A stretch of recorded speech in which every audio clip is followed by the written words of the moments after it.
do you assess your performance at this point, and do you feel it's a little more erratic than it has been at times over the course of your career? Erratic? Erratic or not?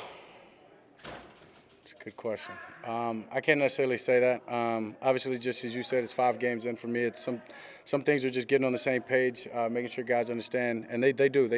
We obviously hit a lot of it in the game, and just continue it throughout the week of just understanding where I'm at and my trust in them, and making sure that they feel the same thing and they're seeing the same thing. But yeah, obviously, not 5-0 in those games, so damn sure not as clean or as good as I'd want it. So.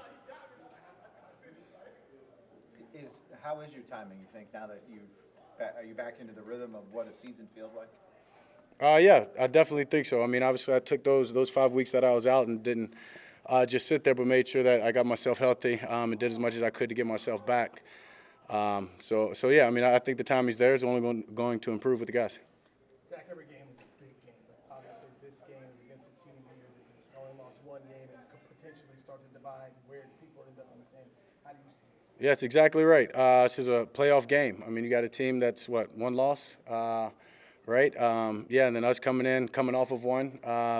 We know what this means. We know what this means in the division. We know what this means in the NFC. So it's about going up there, putting our best foot forward, and making sure that we put our best performance out there, and just show the team that we are in all aspects of our game. What do you want to see as a team leader from the rest of the guys when you have a loss like that? Do you want to see them putting it behind them and moving on? You want to see them pissed off? Just what are you kind of looking for from the team this week when you're practicing? Yeah, I mean, the thing about these guys in this locker room, this culture is you know what you're going to get. And everybody was pissed off after that game. And obviously they're pissed off for a day or two. But you can't sit there and soak in that. You've got to obviously turn the page and make sure we learn from it. And that's what we've done. And then now we've just come out with a great attitude in these last couple of days and preparing. And we still got a couple more days to go to make sure the preparation's right for this one.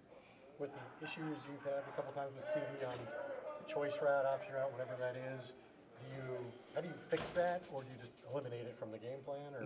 No, you don't eliminate it. It's a big-time play. I mean, those are big plays that we're making on other times in other situations, and I think make sure that he sees the coverage the same way I see the coverage, and yeah, knowing when I'm gonna throw it. And as I said, it's a trust thing, knowing that sometimes it's going to be a catch and hit, but that's what it is. But more importantly, we've got to see the coverage the same way and make sure that we're reacting to it that way.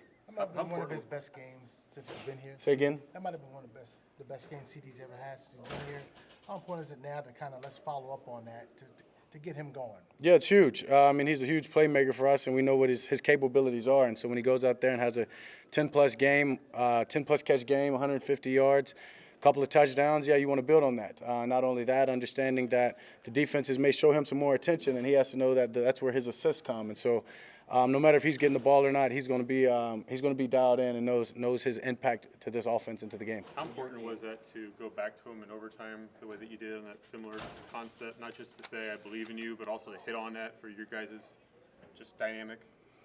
I mean, that's the play call, and in that play call, that's the read.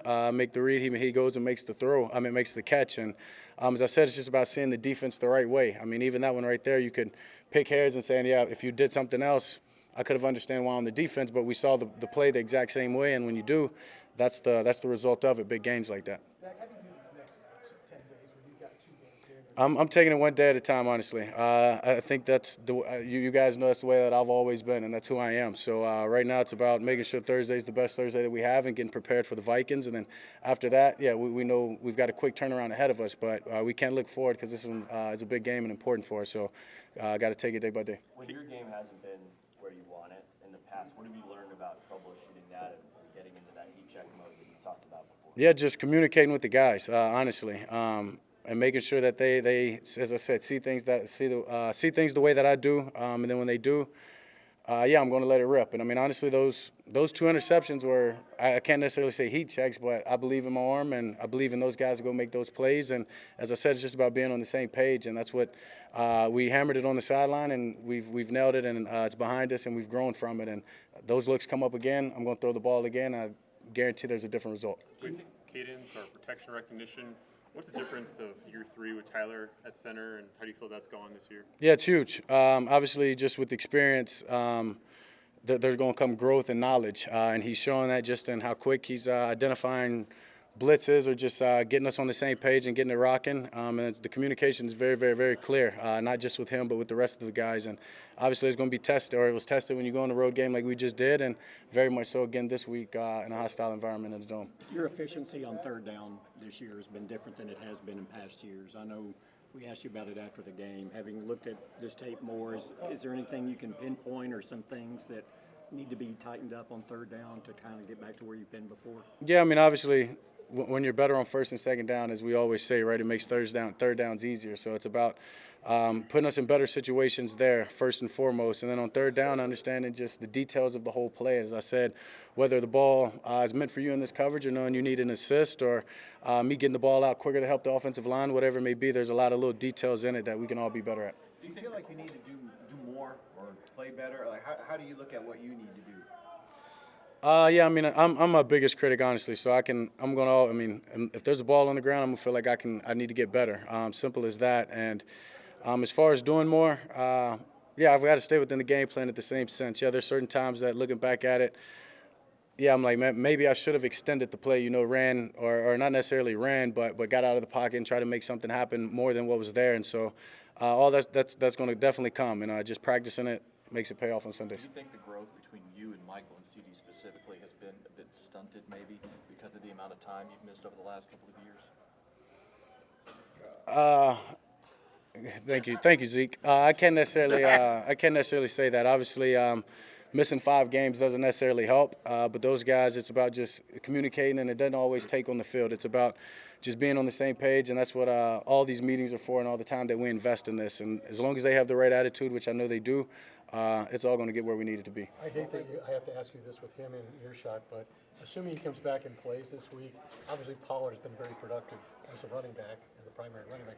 What do you get when Zeke comes back? Yeah, I mean, obviously just turn on the tape and look at his production and his whole career. I mean, the guy's a talented back. He's a bruiser. He's going to make plays for us in every which way. And then being able to have both of them just puts a lot of pressure on the defense. So, yeah, if he's able to, I'm excited for him, obviously. He knows that. Yep, thank you all.